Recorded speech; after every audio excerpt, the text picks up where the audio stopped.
Huwag mo na akong tanungin tungkol dyan. Kunwari mataray na sagot ko pero ang totoo'y kinakabahan talaga ako dahil hindi ko inaasahan na malalaman ni Miguel na umalis ako at pumunta sa base. Why not? Salubong ang kilay na tanong ni Miguel sa akin. Ayoko sagutin. Matigas na sagot ko. Lahat na lang ba'y kailangan mo itanong sa akin? May usapan tayong dalawa na hindi ka makikialam sa personal na nangyayari sa buhay ko. Ipinakita ko sa kanya na hindi ko nagustuhan ang ginawa niyang pagtatanong at pakikialam sa kung ano mang ginagawa ko. Literal na ako na nga ang may kasalanan pero ako pa ang galit. Kailangan ko kasing gawin ito para tigilan na niya ang pagtatanong sa akin. Biglang tumigil sa gilid ng kalsada ang sasakyang minamaneho ni Miguel at bumaling siya sa akin. Nawala ang mapaglarong ngiti na karaniwang nakikita ko sa mga labi niya. Tiningnan niya ako ng diretso sa mga mata bago muling nagsalita. I hate it. Kapag alam ko nagsisinungaling sa akin ng mga taong mahalaga sa akin. Michelle, lalo ka na dahil asawa kita. Sinimangutan ko siya. Ayoko rin na pinapakalaman mo ako kung anong ginagawa ko. Wala naman akong ginagawang masama eh. Isa pa dapat nag-enjoy sana ako sa massage ko pero naalala ko ang utang ni Max sa akin. Kaya pinuntahan ko siya sa office niya para may pabayad ako sa spa. Ang bilis kong makahabi ng kwento. For my safety, kahit na anong mangyari ay hindi dapat na malaman ni Miguel kung ano ugnayan namin dalawa ni Boss Christian. Wala pang 5 minutes nang pumasok ka sa building na iyon nang nakita kong umalis ka doon, Michelle. Nasa labas lang ako. You should at least call me. Kaya kong bayaran kahit na magkano pa ang bills mo. Mabilis na sagot ni Miguel pero umiling ako. Ayoko, pero mo yan. Mahaba ang uso na sagot ko. Obviously, alam talaga ni Miguel kung anong ginawa ko kanina. Hindi na ako pwedeng magsinungaling sa kanya dahil maging ang oras na lumabas ako'y nalaman din pala niya. Mag-asawa na tayo, Michelle. Anything you need is my responsibility at hindi ng kung sino-sino. Sabi ni Miguel pero inikutan ko lang siya ng mga mata. Pero ko yun, kaya sinisingil ko si Max. Kaya lang wala na pala siya doon. Mataray na sagot ko. Isa pa hindi ako komportable na humingi ng pera sa iyo dahil kaya ko rin naman bayaran ng bills ko.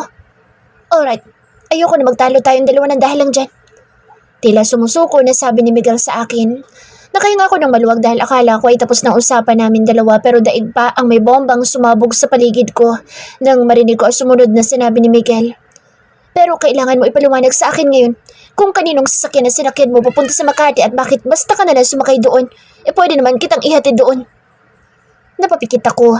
Akala ko tapos nang magtanong sa Miguel pero pati sasakyang ginamit namin ni Patrick ay napansin pa pala niya. Siguradong nagdududa siya dahil nakapark na iyon doon kanina habang naghihintay sa akin. Alam kong pati iyon ay nakita na ni Miguel at sa totoo lang ay kinakabahan din ako ngayon habang nag-iisip kung hanggang saan na ang alam niya at kung ano pa ang nalalaman niya tungkol sa akin. Dahil nakasimangot lang ako at hindi nag-abalang sumagot at magpaliwanag sa lalaking kasama ko kaya mukhang hindi na siya nakatiis pa at nagsalita na. Don't tell me na nandun na agad sa backdoor ng spa ang kotse ng tauhan ni Christian Casimir at naghihintay sa iyo nang dumating ka doon, Michelle, para ihatid ka sa building na pinuntahan mo. Hindi maitago ang pagdududa sa tinig na sabi ni Miguel habang nakapikit ako at hindi sinasagot ang huling tanong niya kanina. Inis na nagmulat ako ng mga mata at bumaling sa kanya. Sabihin mo nga sa akin, may nakakabit bang tracker o CCTV camera sa katawan ko kaya lahat na lang ng kilos ko'y nakikita at pinapakaalaban mo? Naningkit ang mga mata ko na makita kong ngumisa si Miguel habang ako naman ay pikon at nagiinit ang ulo sa upuan ko. Walang ganyan, love. May matanlawin lang ang asawa mo kaya nakikita ko ang gusto ko makita. Lalong nalukot ang mukha ko at nagsalubong ang mga kilay ko. Pikon na irapan ko siya pero mas lalo lamang ako nainis nang marinig kong tumawa si Miguel. Hindi ako nakatiis. Inis na kinurot ko siya sa tagiliran pero kahit sinuguro ko na masasaktan siya, ay tinawanan lang niya ako. Unlock the door. Pikon na singhal ko sa kanya. Why? Parang wala nangyari na kunwari nagtatakang tanong ni Miguel sa akin. Anong why? Bababa na ako. Nalalaki maging ang mga butas ng ilong na singhal ko sa kanya. Hindi gumagana ang tapang ko pagdating kay Miguel. Asartalo talaga ako sa kanya at hindi man lang natatakot sa akin ang lalaking ito kahit pinanliitan ko ng mga mata. Mamaya na, wala pa tayo sa bahay, love. Kalmadong sagot ni Miguel. Mas lalong nag-init ang ulo ko pero hindi ko siya kinibo. Mariing pumikit ako at huminga ng malalim para pigilan ang matinding inis na nararamdaman ko sa kanya sa mga oras na ito. Ang totoo defense mechanism ko lang ito para huwag na siyang magtanong ng kung ano-ano sa akin. For sure, nag-iimbestiga siya kaya ganoon ang ginawa ni Miguel. Bagay na hindi ko inaasahan na susundan niya ako at nalaman niya kung saan ako nanggaling kanina. Parang nangaasar na kumakanta pa si Miguel habang nagmamaneho. Kung pwede ko lang takpan ang tenga ko para huwag kong marinig ang tinig niya, ginawa ko na. Para tuloy akong tuod na nakaupo sa kinuupan ko. Hindi niya ako kinakausap pero sa gilid ng mga mata ko'y nakita ko kung ilang ulit siyang sumulyap sa akin. Malas pa at traffic na kaya mas lalong natagalan kami sa kalsada. Kulang na lang ay hatakin ko ang oras para makarating na ako sa bahay ni Miguel at makuha ko ang personal na mga gamit ko at makauwi na sa penthouse ko. Mas mabuti ngayon pa lang ay mag-alsa balutan na ako. Hindi ko nahihintayin na dumating ang oras na tuluyan ako mabisto ni Miguel. Gagawin ko ang lahat para huwag ma-expose kung sino talaga si Lady M. Kaya mas tamang umalis na lang muna ako sa bahay ni Miguel. Tama nga ang sinabi ni Boss Christian kanina. Ngayon pa lang ay talo na ako dahil pinairal ko ang emosyon ko habang nasa misyon ako. Walang kibo na bumaba ako ng sasakyan at nauna nang pumasok ng bahay. Agad na binati ako ng kasambahay ni Miguel nang makita ako pero dahil hindi maganda ang mood ko ay tipid ng ngiti lamang isinukli ko at pagkatapos ay mabilis na umakyat sa second floor. Agad na kinuha ko ang handbag ko at isinilid ang ilang personal na gamit na dinala ko noong sumama ako kay Miguel pupunta dito sa bahay niya. Mas mabuting umalis na lang ako at huwag nang hintayin kung ano ang susunod na malalaman ni Miguel tungkol sa pagkatao ko. Nadatnan ako ni Miguel na hawak ko ang handbag sa kanang kamay ko at palabas na sana ng silid niya pero naunahan niya akong buksan ang pintuan. Bumaba ang mga mata niya sa hawak ko at pagkatapos ay umakyat ang paningin niya sa mukha ko. Alis ka? Seryoso ekspresyon ng muka maging ang tinig na tanong ni Miguel sa akin. Kapag ganito siya'y pakiramdam ko ay ibang tao ngayon ang kaharap ko. Playful si Miguel pero nakikita ko ang tinatago niyang personality na alam kong ilan lang ang nakakakita. Yes, tipid na sagot ko. Tumaas ang dulo ng kanyang kilay. Isinara ni Miguel ang pintuan at pagkatapos ay may pinindot na mga number. Sa tingin ko ay code ang mga ito. Itinapat pa niya ang hinlalaking daliri sa screen at nakita ko ang green light na signal na successful ang ginagawa niya. Nalalak ang mga mata ko sa napagtanto ko. Hinawi ko si Miguel at mabilis na inabot ang doorknob pero kahit na ilang ulit na sinubukan ko itong buksan ay nakalock na ito at hindi ko mabuksan. Nakapamewang na hinarap ko siya. Buksan mong pintuan! Naniningkit ang mga mata na utos ko sa lalaking kaharap ko. Hindi sumagot si Miguel. Nagkibit balikat lang siya at pagkatapos ay tinalikuran ako at naglakad papunta sa sofa. Inis na ipadyak ko ang paa ko. Talagang piko na ako sa lalaking kasama ko pero wala akong magawa kung hindi ang pigilan ang sarili ko at baka kung ano ang magawa ko sa kanya. Inis na umupo ako sa sofa. Malayo ang distansya kay Miguel. Hindi maipinta ang nakasimangot na mukha ko habang nagpipigil na huwag siyang sakalin dahil nasasagad talaga ang pasensya ko. Hindi solusyon na konti pagtatalo natin ay aalis ka agad. Tapos galit ka pa sa akin. Narinig ko sabi ni Miguel na siyang bumasag sa katahimikan. Inikutan ko siya ng mga mata pero mas lalong kumulo ang dugo ko nang nakita kong nakangiti pa si Miguel habang nakatingin sa akin. Ano nakakatawa? Inis na tanong ko sa kanya pero ang loko mas lalo pang napangiti na para bang natutuwa siyang nakikitang naiinis ako ngayon sa kanya. Wala. Mas lalo kang gumaganda kapag nagagalit ka, love. Tinapunan ko siya ng masamang tingin. Sa tingin mo ba ay natutuwa ko na ikinulong mo ako dito sa silid mo? Dalawa naman tayong nandito, love. Saka normal lang naman sa mag-asawa ang manatili sa loob ng silid at nakalok ang pintuan para hindi ka nagagalit sa akin kapag biglang pumasok si Nana at abutan na naman niya tayong... Nadampot ko ang maliit na unan sa tabi ko at inihagis kay Miguel. Pikon na pikon ako pero siya, kulang at natutuwa pa na mainit ang ulo ko sa ngayon. Huminga ako ng malalim at inis na hinarap si Miguel. Buksan mong pintuan! Naniningkit ang mga matang utos ko sa kanya. Bukas na lang, love. May nahon na tila naglalambing na sagot niya sa akin. Fully trained ako pagdating sa kahit na anong survival skills at kahit gaano pa kahirap ang isang sitwasyon ay kaya kong lumabas dito sa bahay ni Miguel. Tumingin ako sa pintuan palabas sa veranda pero napansin kong sinundan agad ng tingin ni Miguel kung saan ako nakatingin. Don't try. Mapapahama ka lang. Nakangiting sabi niya sa akin. Inabot ni Miguel ang remote at binuksan ang malaki at malapad na telebisyon. Akala ko may panonoorin siya pero mas lalong naningkit ang mga mata ko dahil nakita ko na may active high voltage of electric wire pala ang nakapalibot sa bahay ngayon ni Miguel. Bakit may ganyan ka dito sa bahay mo? Kunot ang noon na tanong ko. Alam mo kung ano yan? Nakangiting tanong rin ni Miguel sa akin at hindi sinasagot ang itinatanong ko sa kanya. Hindi ako ipinanganak kahapon. Kaya may ideya ako kung ano yan. Masungit na sagot ko. Nakangiting tumango-tango si Miguel habang nakatingin sa akin. Nakakainis dahil mainit ang ulo ko ngayon ay nawalan tuloy ako ng presence of mind. Basta na lang ako nagtanong kay Miguel na dapat ay hindi ko ginawa dahil mas lalo lamang siyang naghihinala sa akin. Nanahimik ako sa kinaupan ko. Ganoon din si Miguel. Mabuti na rin na ganyan ang ginawa niya dahil konti na lang ay tatanda agad ako ng dahil sa kanya. Kapag nagdagal pang kasama ko siya, mabilis din mag-init ang ulo ko pagdating kay Miguel. Pero kahit minsan ay hindi ko siya nakitang nagalit. Alam kong galit ka sa akin. Kung gusto mo talaga makalabas dito at makaalis, may baril ako dyan sa drawer. Nangunot ang noo na napatingin ako kay Miguel. Hindi maarok ng isipan ko kung bakit niya sinabi ito pero hindi ko rin gustong magtanong sa kanya. Sumandal ang likod at ulo ko sa sofa. Pumikit ako para kahit papaano ay marelax ang isipan ko. Hindi ko nalang pinansin si Miguel. Bahala na siya kung ano ang gusto niyang gawin. Lihim na nagpaplano ako kung paano makakaalis dito sa bahay niya. Tunog ng nagsarang pintuan sa banyo ang sumunod na narinig ko at nasundan ito ng malakas na lagaslas ng tubig. Naliligo na pala si Miguel. Wala akong balak maligo dahil katatapos ko lang namang maligo sa spa after body scrub kaya fresh pa rin ang pakiramdam ko bago nagpamasahe kanina. Tiningnan ko ang cellphone ko pero nagdadalawang isip naman ako mag-send ng message kay Boss Christian para humingi ng tulong sa kanya na makalabas ng bansa. Baka kasi kapag ginawa ko ito ay mas lalong makakuha si Miguel ng impormasyon na mag-uugnay sa amin dalawa. Ayoko magpadalos-dalos kaya paulit-ulit na huminga ako ng malalim para gumaan ang pakiramdam ko. Gusto kong malaman kung hanggang saan ang narating na investigasyon ni Miguel tungkol sa akin. Since pinaghihinalaan na niya ako, mas mabuting harapin ko siya at huwag tumakbo para lamang makalayo sa kanya. Sa loob ng halos kalahating oras na naliligo si Miguel ay nakabuo ako ng pasya. Hindi lang para sa trabaho ko kung hindi para sa sarili ko. Nadatnan niya ako nakaupo pa rin dito sa sofa nang lumabas sa wardrobe si Miguel. Nakapagbihis na siya, suot ang itim na boxer at puting sando. Bakit mo ako sinundan kanina? Walang paligoy-ligoy na tanong ko kay Miguel nang umupo siya sa tabi ko. Hindi niya ako sinagot pero kahit nakapikit ako'y ramdam kong pumulupot sa bewang ko ang isa niyang braso at bumao na mukha niya sa leeg ko. Nanatili ako nakapikit kahit nararamdaman kong tumatama ang mainit na buga ng kanyang hininga sa balat ko.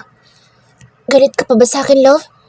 Tila naglalambing at mahinahon na tanong ni Miguel sa akin. Mukha ba ako natutuwa sa nangyayari ngayon? Nagpipigil na tanong ko.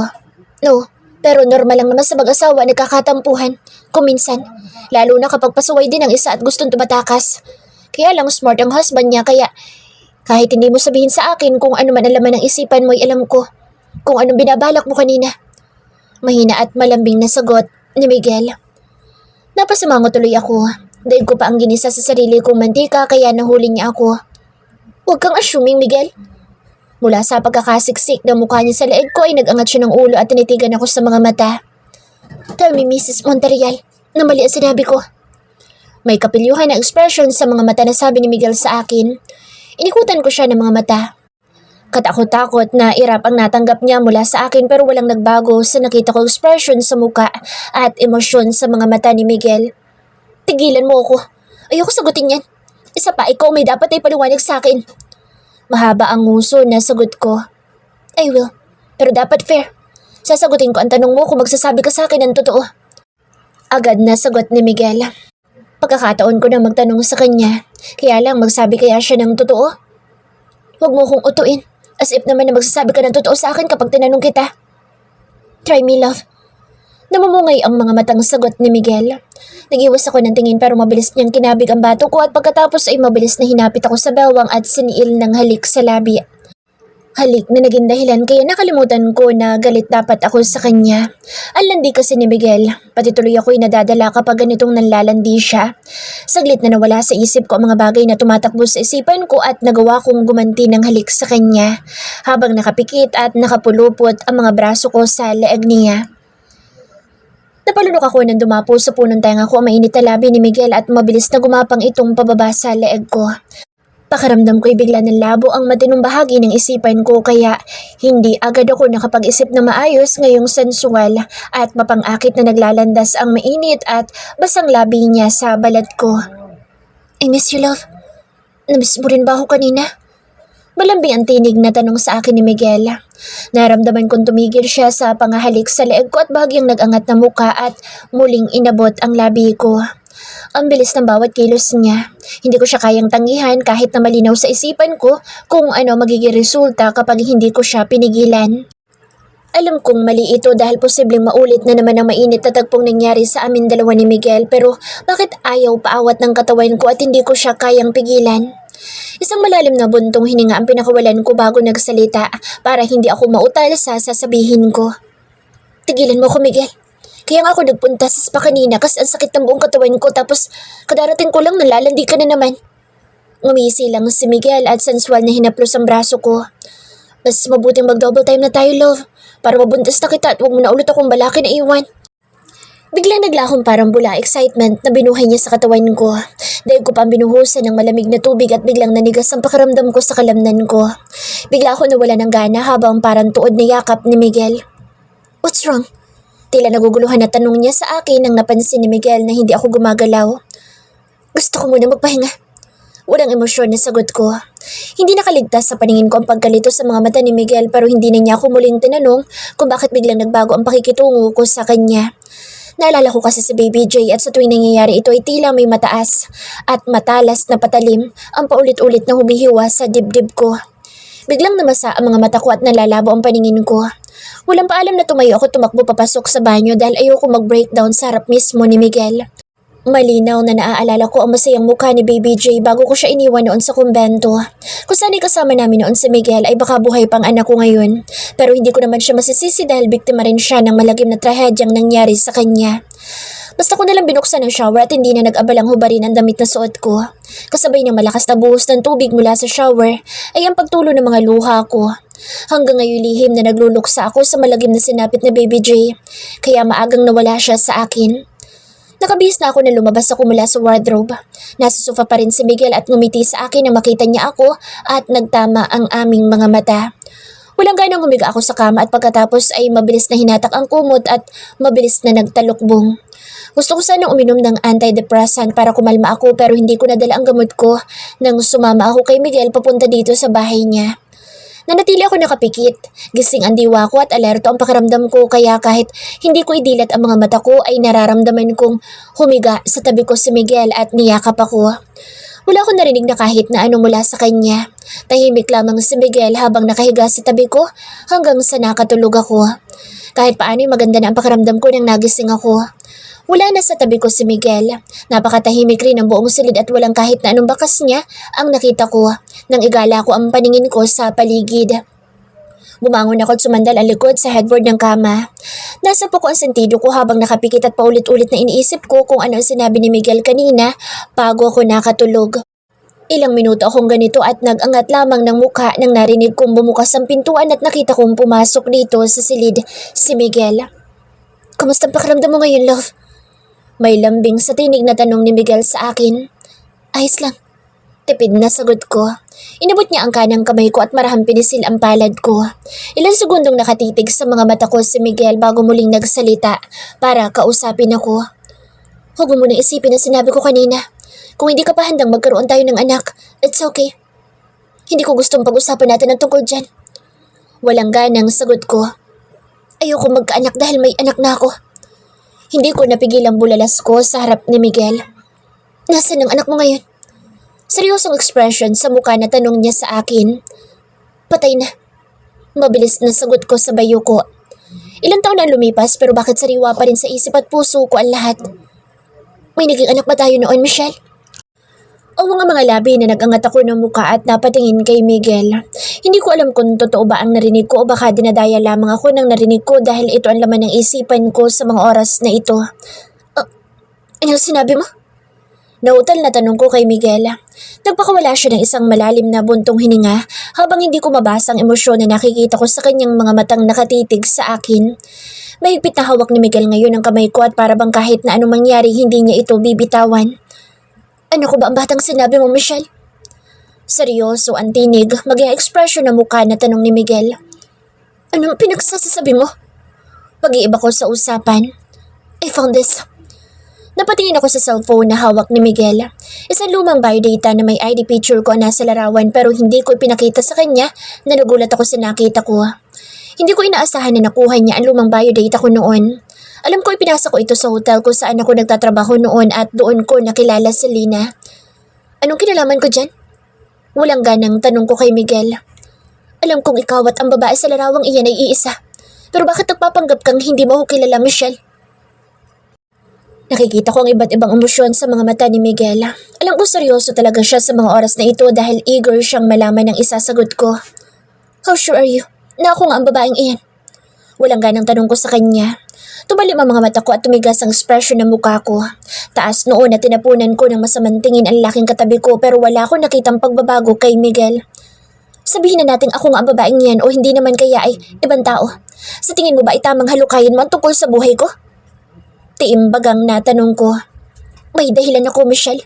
Alam kong hindi basta aksidente lamang ang pagkikita natin noon. Dahil tadhana mismo ang dahilan kaya muli tayo nagkita. Mahabang paliwanag ng lalaking kausap ko. Mas lalong naliit ang mga mata ko habang taas noon na nakatingin kay Miguel. Hindi ko kailangan magpaliwanag sa iyo kahit na kanino tungkol sa personal na buhay ko, Miguel. Matigas na sagot ko. Hinawakan niya ako sa braso pero mabilis na hinata ko ito palayo sa kanya kaya nabitawan ako ni Miguel. Karapatan ko rin malaman kung anong totoo, Michelle. Narinig kong sabi ni Miguel. Hindi ako kumibo. Ayoko maging mahina sa harap niya. Hindi ko gugustuhin na makita ni Miguel na emosyonal ako dahil dumating na ang tagpong iniiwasan ko.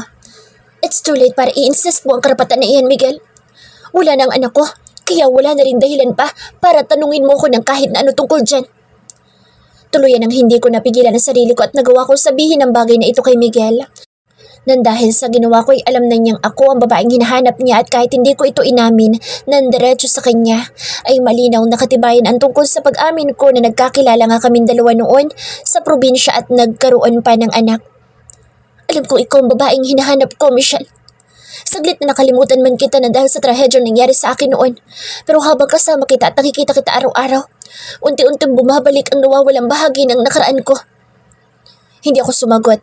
Hinayaan ko magsalita si Miguel dahil hindi ko rin kayang ibuka ang labi ko. Unang gabi mo pa lang dito sa bahay ay may mga kapirasong alaala na ang naalala ko. Hinihintay ko mag-open up ka sa akin pero hindi mo ginawa kaya nag-imbestiga ko. Alam ko sinadya mong iwan ang sing-sing na suot mo sa library dahil nakita ko ang ginawa mo. Upon my investigation, nalaman ko kung anong dahilan kaya iniwan mo yan sa loob ng library ko. Bumaba ang mga mata ni Miguel sa awang na labi ko at pagkatapos ay muli akong tiningnan diretso sa mga mata. Alam natin dalawa na hindi lang iyan basta sing-sing, Michelle. Kung hindi isang monitoring at audio device kung saan pwede mong mapakinggan kung anong pag-uusapan namin ni Leo. Kaya sinadya ko ipaninig sa iyo ang ilang impormasyon na alam kong mahalaga sa iyo. Pakiramdam ko ay nabuhol ang utak ko sa mga narinig kong sinabi ni Miguel. Ibig sabihin lamang nito ay alam niya ang lahat. Masyadong mabilis ang kanyang mga mata at matalas ang pakiramdam kaya kahit pulido ang ginawa kong pag-iwan sa singsing na suot ko, ay nahuli pa rin niya ako. Anong gusto mong malaman tungkol sa akin, Michelle? Narinig kong tanong ni Miguel pero hindi ko nagawang sagutin. Kung nandito ka para maghiganti sa akin, sana bago mo gawin iyan, ipakinggan mo muna ang paliwanag ko, Michelle. Hindi ko sinasadyang iwan ka sa Mindoro matapos ang... Wala nang dahilan para magpaliwanag ka sa akin ngayon. Nakayuko at garalgal na sabi ko dahilan kaya naputol ang sinasabi ni Miguel. Sige, kung ayaw mong pag-usapan natin ang tungkol dyan, bakit pumayag ka magpakasal sa akin, Michelle? Pakiramdam ko ay may mabigat na kung anong nakadagan sa dibdib ko. Gusto kong umiyak ng umiyak at maglupasay sa sahig pero kahit ganito ang sitwasyon ko ay nagawa ko pa rin napigilan ang sarili ko.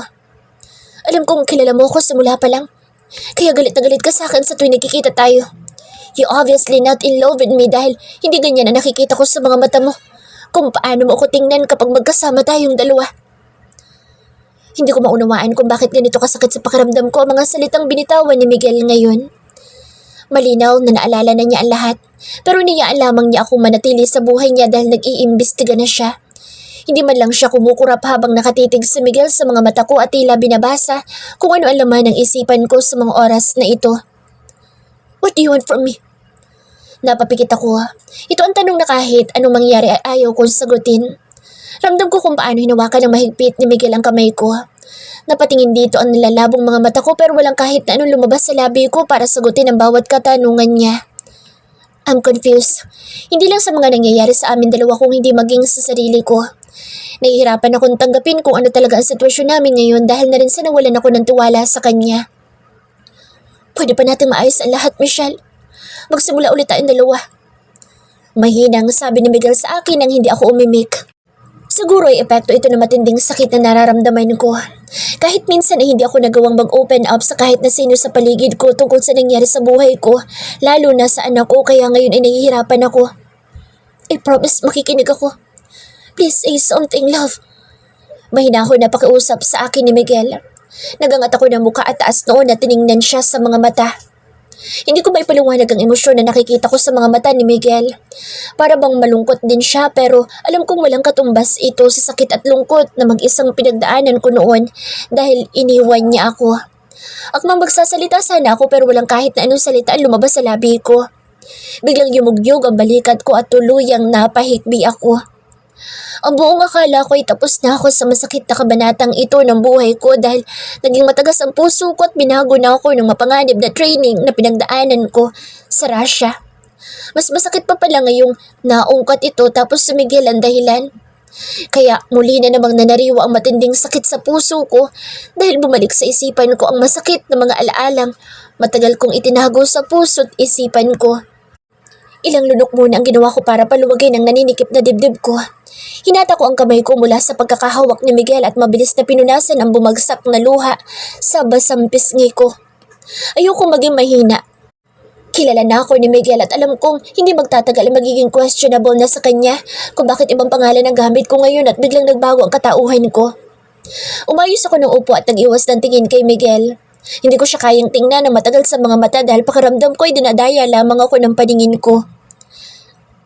Kung tinatanong mo ako kung bakit pumayag ako magpakasal sa'yo, hindi kita masasagot ayon sa gusto mong marinig. Ang alam ko lang ayoko masira ang reputasyon ko nang dahil sa'yo sa pangalawang pagkakataon. Maayos ang buhay ko pero bigla ka na naman dumating at pakiramdam ko ay nangangapos ang paghinga ko at hinihingal ako. Kaya huminto ako sa pagsalita. Ang hirap magsinungaling ng harapan. Kahit assassin ako, hindi ko gawain ito pero hindi niya pwedeng malaman na si Boss Christian ang dahilan. Kaya kinailangan ko lumapit sa kanya kahit na ayoko. Nagtaas ako ng mukha at pilit na pinatatag ko ang sarili ko sa harap niya. Bigla mo na lang ako nalapitan sa bar. Ganon din sa party. Ang akala ko hindi mo na ako nakikilala dahil ibang-iba ng itsura ko ngayon. Malayo sa babaeng basta mo na lang iniwan noon sa probinsya matapos mong makuha ang virginity ko. Muling hinawakan ni Miguel ang kamay ko. This time mas mahigpit na para bang ayaw niya akong pakawalan. I'm sorry kung iniwan kita noon. It's not my intention. Everything was so perfect that night at aaminin ko na masaya ako sa nangyari sa atin pero kinailangan ko umalis that time dahil narinig ko sa balita sa radyo ang tungkol sa kontrobersyal na nangyayari sa pamilya ko dito sa Maynila. Panimulang paliwanag ni Miguel. Madaling araw na umalis ako noon. Alam ko na pagod kita ng gusto kaya nag-iwan ako ng sulat sa ibabaw ng mesa bago umalis pero hindi ako nakabalik sa Mindoro dahil tinambangan ako ng mga rebeldeng tauhan ng kalaban ni Daddy. Hindi ko napigilan ang mga luhang tumulong mula sa mga mata ko. Malinaw na naalala ko ang lahat at hindi ko pwedeng sisihin si Miguel dahil ako mismo sa sarili ko ay alam ko nagsasabi siya ng totoo. I'm sorry. Nakalimutan kita pati na rin ang masasayang sandaling kasama kita. Pero lagi ko naaalala mukha mo. Palagi kitang napapanaginipan kaya nag-hire ako ng graphic artist at ipinaguhit ko sa kanya ang bawat detalye ng mukha mo. That night na nakita kita sa loob ng bar, I was so sure na ikaw ang babaeng iyon kaya hindi ko napigilan ang sarili ko na halikan ka. Kahit ang kapalit ay paulit-ulit na sinaktan mo ako noon. Kinagat ko ang pangibabang labi ko para pigilan ang sarili kong huwag umiyak sa harap ni Miguel. Masyado akong emosyonal sa mga oras na ito kaya nahihirapan akong kontrolin ang emosyon ko. Nawala ang ilang taong training ko noon sa base sa Russia. Tama nga si Boss Christian. Talo ako ngayon dahil si Miguel ang kahinaan ko sa misyon na ito. Kailan mo pa naaalala ang tungkol sa akin? Sa wakas ay nagawa ko magtanong kay Miguel. Last month, sa penthouse mo. Mabilis niyang sagot. How? Garalgal ang tinig na tanong ko. Everyday pinagmamasdan kita at pinag-aaralan ko ang bawat kilos at detalye ng katawan at mukha mo. One day you were drunk and naked on top of your bed at nakita ko ang nunal sa batok mo. I was so sure na nakita ko na iyon noon pa. Umalis ako that night at pumunta sa doktor ko. Sinabi ko sa kanya ang mga bagong episode na pumasok sa memorya ko hanggang sa pinagkumpara niya ang mga unang detalye na sinabi ko sa kanya noon. I undergo another therapy session and from that, unti-unting bumalik ang mga nawalang alaala ko noong kasama kita sa Mindoro. Consistent ang bawat impormasyon na narinig ko sa paliwanag ni Miguel. Katunayan na nagsasabi siya ng totoo. Tahimik na nakikinig lamang ako sa kanya, tinayaan siyang magpaliwanag. Since kilala mo na pala ako, bakit patuloy ka nagkukunwaring hindi mo ako maalala? Formal at matigas ang tinig na tanong ko kay Miguel. Because I know you are up to something, Mitch. Hindi ko nagustuhan ang huling sinabi ni Miguel. Tumalim ang mga mata ko at marahas na hinata ko ang kamay ko mula sa pagkakahawak niya. Kahit kailan, huwag mo na ulit akong tatawagin sa pangalan na yan. Matigas na sabi ko sa kanya. Nang naalala ko ang lahat, nag-imbestiga ako tungkol sa'yo. Narinig kong sabi ng katabi ko. Ano pang alam mo tungkol sa akin? Mabilis at lakas loob na tanong ko kay Miguel.